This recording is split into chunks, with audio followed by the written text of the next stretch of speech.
Okay. We are now back to the board meeting after a few days off. You can only take this in small doses. Anyway, we're going to watch Mr. Harry. Harry Supporter. Here as in Harry. He's got hair all over him.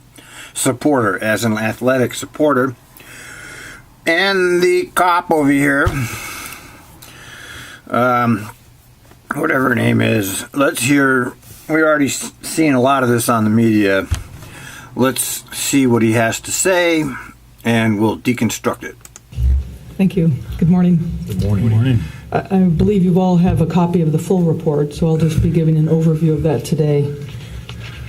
And I wanted to remind you that starting in 2016, the United States, the FBI has directed all the local law enforcement to use a different type of collection of data called NIBRs. So prior to 2016, we're unable to compare our data. But now we have 2 years of strong data, and we just love having a database that... Isn't that something that they had no reporting requirements until 2 years ago? And of course, that's intentional. The police state, the government, doesn't want citizens to be tracking anything. They want us all to be in the dark on everything. They resist accountability all the time. You know, they're rogue as far as I'm concerned. These people are rogue. But who am I, right? I'm just a schmo out here in the bowels of the internet. Whoops. Oh, no. Oh, God, I lost. Oh, no, I got... Data. All right. And we just love having a database that is as well scrutinized as ours is. Yeah, right. So starting here, we'll just say that overall, in 2017, the most common offense that we have are property crimes. You can see that's 55% of the overall numbers. Feel free to ask any questions as I go through. Yeah.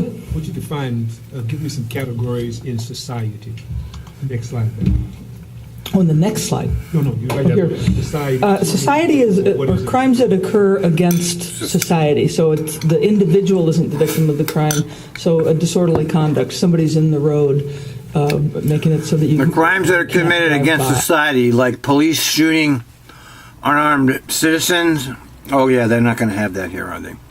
I don't think the cops have shot anybody on Trimet, have they? I don't think so. Somebody's causing... somebody has drugs on them. Oh, drugs, not drugs! The individual isn't a victim of that crime. Society is. So if we find drugs in their pocket or if they cause drugs! Society is the victim. That's what... Society is the victim. Yeah, right. And often the society crimes are something that we discover after we're there for another reason. So that's when we find drugs or something in somebody's pockets, or it's a secondary, most commonly. They have drugs in their pockets. Rail, the max, is where most of our offenses are. Look at that! Isn't that something? The light rail is where most of the crime goes on. Isn't that something? Most crimes occur on Max. Wow, it is a crime train after all. Occurring on the Trimet system. I think I break that down, and then I'm going to do it to customer and employee. For customers, theft is the most common property offense of all of them. And we have a motor vehicle theft, we're including the park and rides, vandalism to cars, and then robbery. But most often it's somebody has something on their person and or they leave it behind, they leave their bag behind, they leave their bicycle behind sometimes. The most common person crime is simple assault, which is simple. A misdemeanor assault. It's simple. So it does not have severe injury.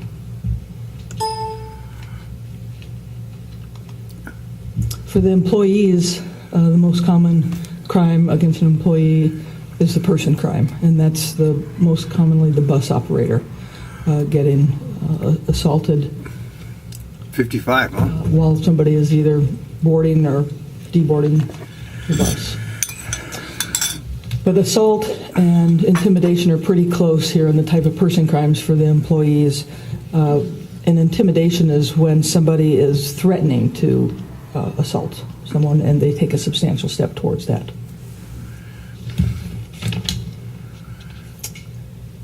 And that's the overall view that I have. I'm happy to answer any questions. You've seen the whole report. I wasn't sure which part Now, you wanted to dive into. Let's just hold it for a minute. You know, Henry Beasley's, I don't know, he's the most educated on assault. He tracks them religiously.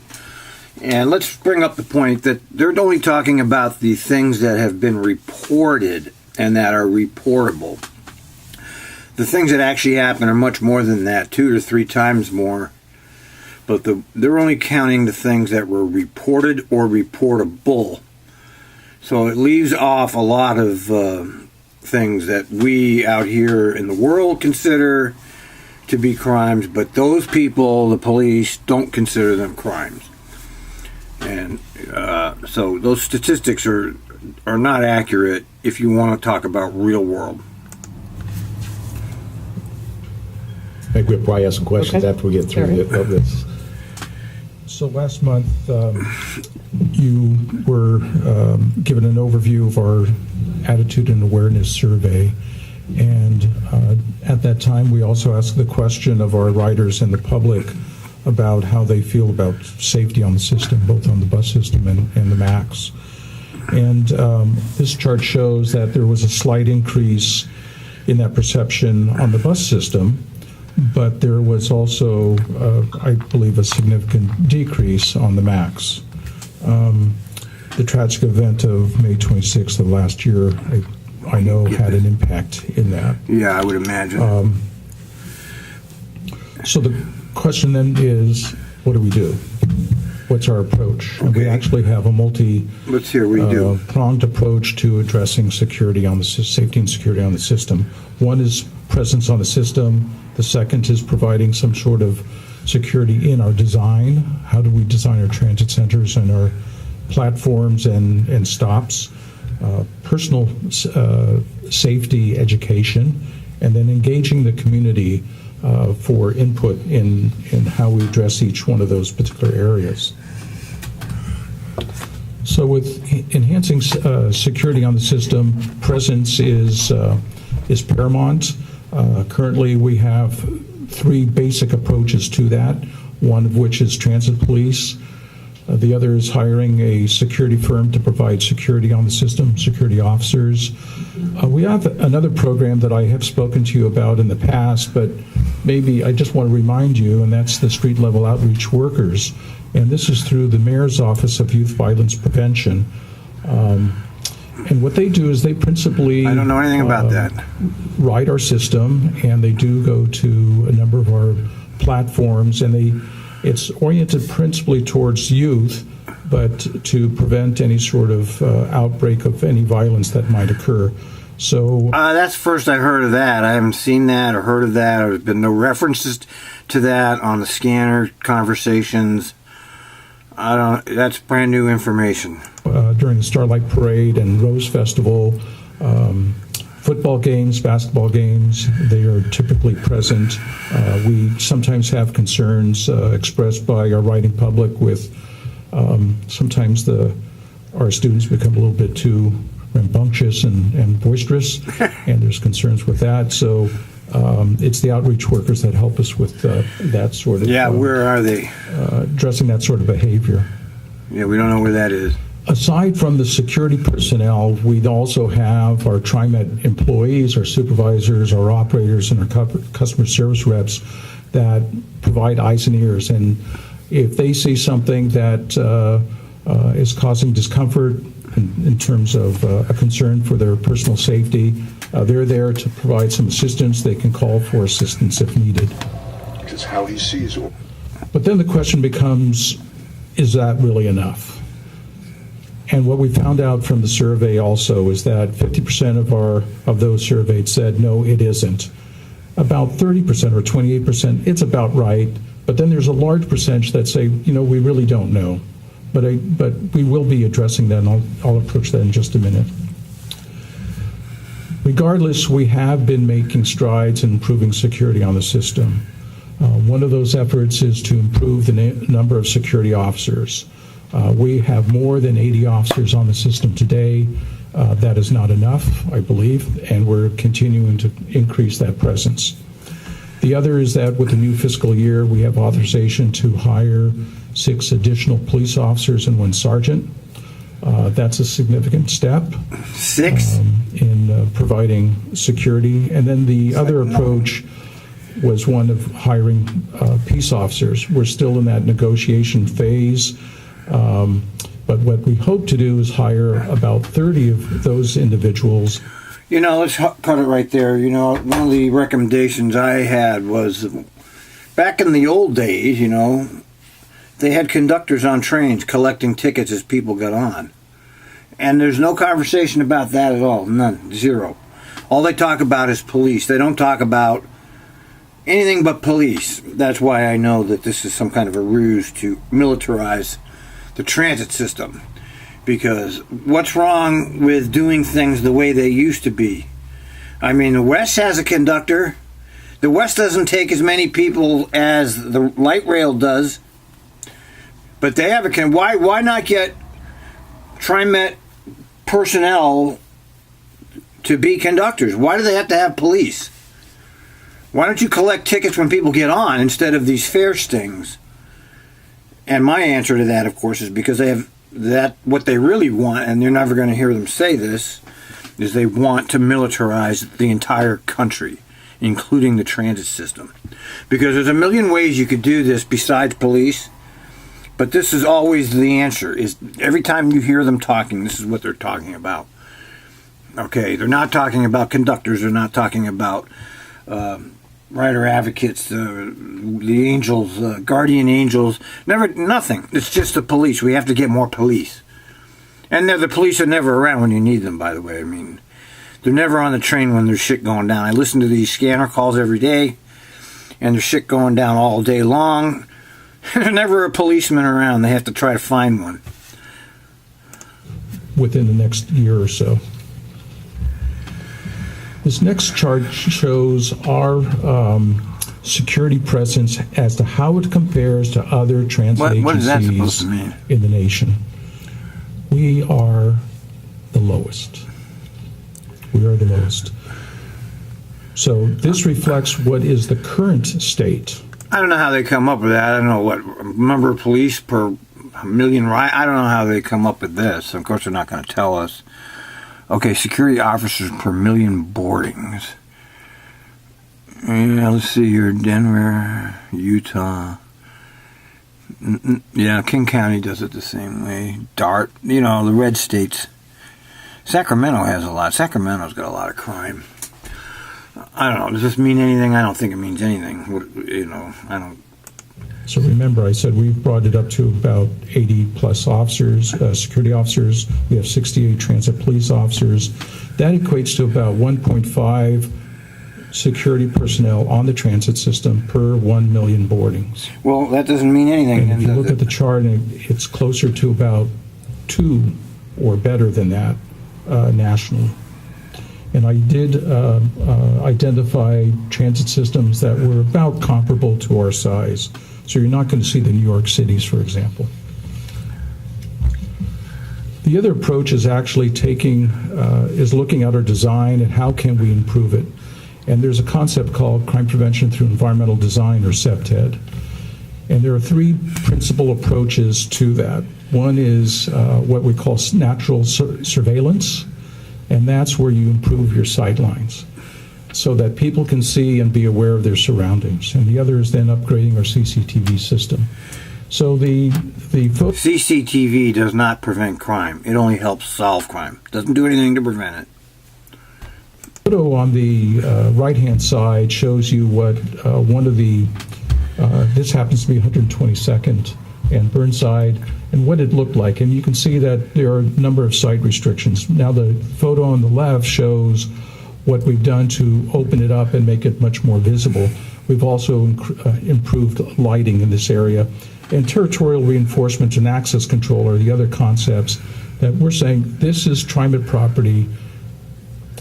There's an expectation that you behave in a particular way when you do come on our property. Yeah, right. Okay. We've made we continue to make a number of improvements with security cameras. They are an invaluable tool. We're doing that not only on our platforms and our transit centers, but we're also doing that in our vehicles. And these are photos from the vehicle and the platform. It only shows one image. There are multiple cameras so that we can have multiple angles. This is an extremely powerful tool for us to enhance security on the system. One of the paramount concerns that we have is the safety of our personnel, and particularly our bus operators. And that you've heard in the past, we've done a number of things, and I wanted to give you an update today as to where we are with that today.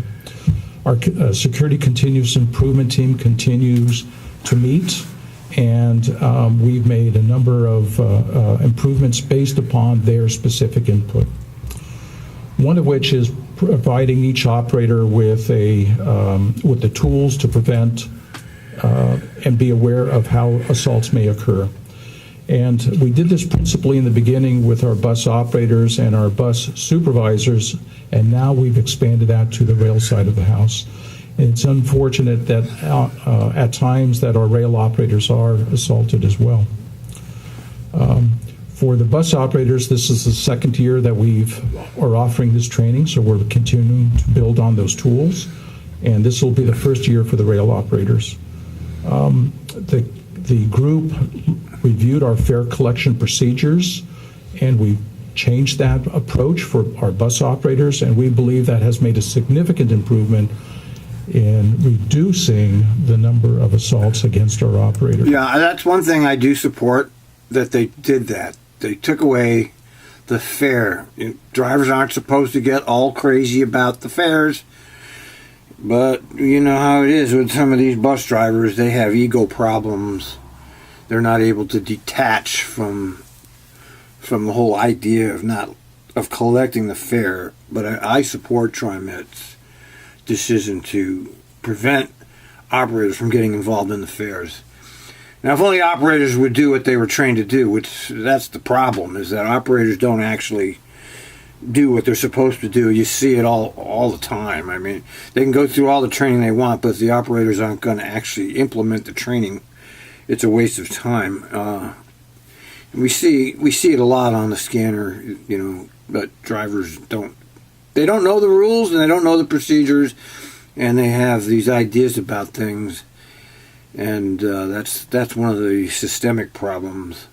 But I do support TriMet with their ideas on the fares. We are also looking at safety panels. These are and there's an example of that on the lower right-hand side of the screen. Currently, we only have 6, but that's all. Beginning, I've only got 6. Probably this fall, because we're in the RFP. What the hell's taking them so long to get the barriers in? See, this is another example of them not. What? Just order them and get them, okay? Just get them. Shit, they give away multi-million-dollar contracts without bids, hundreds of millions of dollars without bids. But this they're going to drag through the request for proposal. There's another example of how the people that are involved with transit don't matter to them. Capital projects, we have a contract, we're not going to do the bidding procedure, and no problem. But this, oh no, we got to get the lowest bids. Jesus. Process of retrofitting. I also support the barriers, by the way. I think I support the TriMet decision to do that. I don't think there's anything else. That's the best thing they can do. Okay, I know people can get through the barrier. If you want to premeditate an assault and plan it out, you can get through that and you can still attack the operator. But most attacks on operators are not premeditated. A number of our current buses, so we hope to begin that actually in the fall. That request for proposals will be going out shortly. They don't even have the But request every out. new bus that comes on our property now will have one of these safety panels. All right, well, that's something I guess. We did look at making a statute change and tried to gauge the Oregon legislature to make every assault against a transit worker a felony. Unfortunately, that failed. We could not garner enough interest to move it forward. I wonder why that failed. I don't really understand why that didn't pass. What was the problem? I know I did remember seeing some of the counter testimony about criminalization. They didn't, we already live in this heavily, I don't know, I did hear the testimony against it, and it was very convincing, I will have to say. The person they had testifying against it was very convincing, and I'd have to look it up. I have it somewhere, of course, but of course I can't find it. But that doesn't mean we're not going to try again, and we are going to try during the next legislative session. One of the most critical components of whenever a operator is involved in some sort of aggressive behavior against them is to provide counseling to them and providing some sort of employee advocacy support. We are still in that discussion phase, and I'm saying discussion, it's more than talk. We're actually outlining what is it that they need specifically and how do we go about getting that for our employees. So that, well, we've talked about this over and over. What they need specifically, this is so simple, but yet they can't do it. They can't do it. You sign the operator off the route immediately. You don't ask them, do you need to be signed off? You don't coax them to keep working. You take them off the route. You see, the problem with Trimet and all of public transportation in this country is that they don't have enough people to operate the systems. See, this is why public transportation is such a failure. As I'm listening to all of the calls, whenever there's a tragic, some kind of event that shuts down the system, like the streetcar goes off the tracks, or somebody runs over people, and the whole system goes into these gyrations and it clogs it. There's no extra services around. There's no service available other than the service that's on the road. And that's one of the biggest failures of this whole thing, is that they don't have enough vehicles and they don't have enough operators, and they don't believe in having people standing by for these events. Even though these events happen on a daily routine, they don't have the people to step in. So when an operator is assaulted or has some kind of incident, I know as an operator that their adrenaline is flowing. I don't care what the incident is, it doesn't matter. Whatever kind of conflict you've had with a customer gets your adrenaline going, and that person needs to be signed off the route right there. Okay, don't ask them, do you feel safe to keep driving? And they have to be signed off without it affecting their sick time or their time loss. And that's the simplest thing they could do, and yet they don't do it. That's the one easiest thing they could do, but they refuse to do it. That's why we know this is all fake. Because the quickest and easiest thing they can do is say, whenever there's an incident that puts an operator in jeopardy and makes their adrenaline start flowing, they need to sign them off. No questions asked. You're signed off. We have an extra service coming in. But they don't have an extra service. You see? This is why public transportation is such a fail in this country. There's no backup service. So, they could easily implement that right now. The new policy is, if you have an incident on the road, it doesn't have to be a physical assault. If any kind of personal contact has caused you distress, you will now be signed off for the rest of the day, at least. But they don't do it. that's continuing. A critical component is also community engagement. We all have a role to play in security. It's Trimet's role. It's our writing public as well. That's why we want to provide them with the tools also to provide for their own personal safety. How do you control thefts? How can they increase their awareness of their surroundings? So we've done this in the past, but we know we need to do much more in this particular area. a key thing that we will be rolling out this summer is what I'm calling Text to Trimet Security. This is a tool that they would have available to, we would make available to our customers. Yeah, that's happening in multiple districts around the country, but they're not in TriMet, of course. All the technology, we're the technological leader, or so they boast anyway, but they don't have that. They don't have a lot of things that they should have here. If they see something that makes them uncomfortable, yes, one approach is to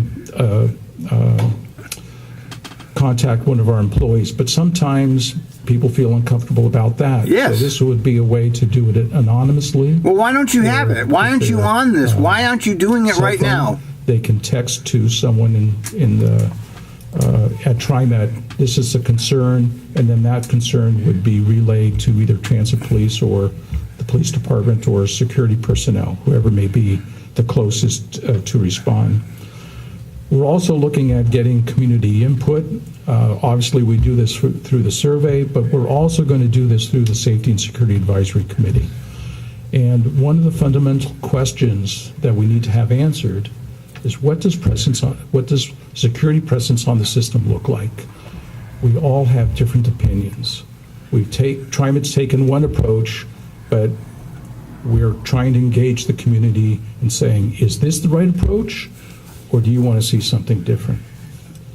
So we will be doing that, and as you heard from the general manager, that will start in mid-June of this year. Yeah. And we would be happy to take any questions you may have. I think we probably have some questions, comments? I'll start. So going back to the initial components of the actual incidence numbers, we take a look at the number of offenses. So it's always great to take a look at that in context.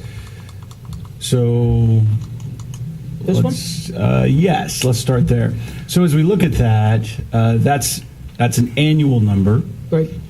And the crimes against a person generally will happen either on the MAX or the bus or a TriMet property, Right. like a MAX platform. station or a platform or something to that effect. So 391, 789, 244.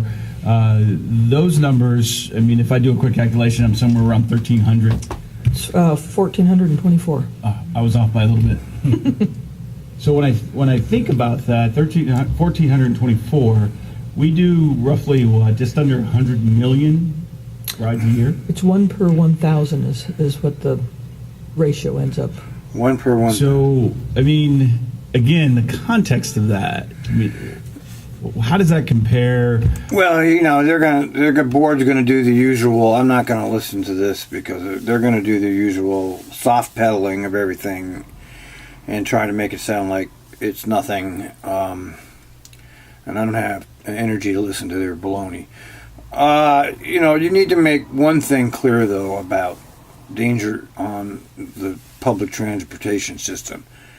Statistically speaking, you are in much more danger of physical harm in your car, and that really is absolutely the truth. Okay, statistically speaking, as an American citizen, the most dangerous place you can be is in your car. So irregardless of all of this stuff that's going on here, I know in your car you're not going to be harassed. In your car you're not going to be pickpocketed. You have all crimes against property. None of that stuff's going to happen to you in your car, but you could get killed in your car. Okay, and that needs to be mentioned.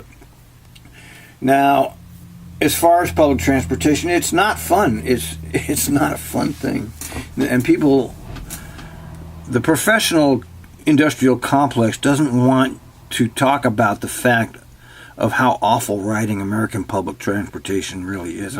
That's not just TriMet, that's everywhere. It's a horrible experience. And you pack people together like this, you pack them in a huge box. What do you think's going to happen? Okay, what do you think happens when you pack people in a box? It's going to get nasty. Again, this is the way it is. You pack people together of all kinds of demographics, of economic strata, and you have trouble. I mean, this is the whole thing about public transportation that nobody wants to talk about, is that it's not a humane system. It's inhumane. It's a torturous system. You're subjecting the riders to constant torture. Buses are late, trains are late, trains don't show up. You pack everybody in, you pack everybody off. I mean, unfortunately, and nobody talks about this in the industrial complex at all, the system itself is inhumane. It is not a humane system. And that inhumanity also is the reality of the bus operators and train operators who struggle to stay on time and stay out of accidents and struggle with crazy people and pissed off people. So the system itself is a huge setup for failure. And until people start talking about the structural failure of American public transportation, it's going to be horrible. All it is public transportation in this country is really nothing but an income redistribution scheme and an employment program for people who can't get jobs. Because nobody in their right mind is going to ride it, okay, unless you have to. I mean, you have to ride. If you work in downtown Portland, you'd have to ride it. Okay, if you don't have a car, you have to ride it. Because nobody else is going to ride it, because it's horrible. And there's never any discussion around that anywhere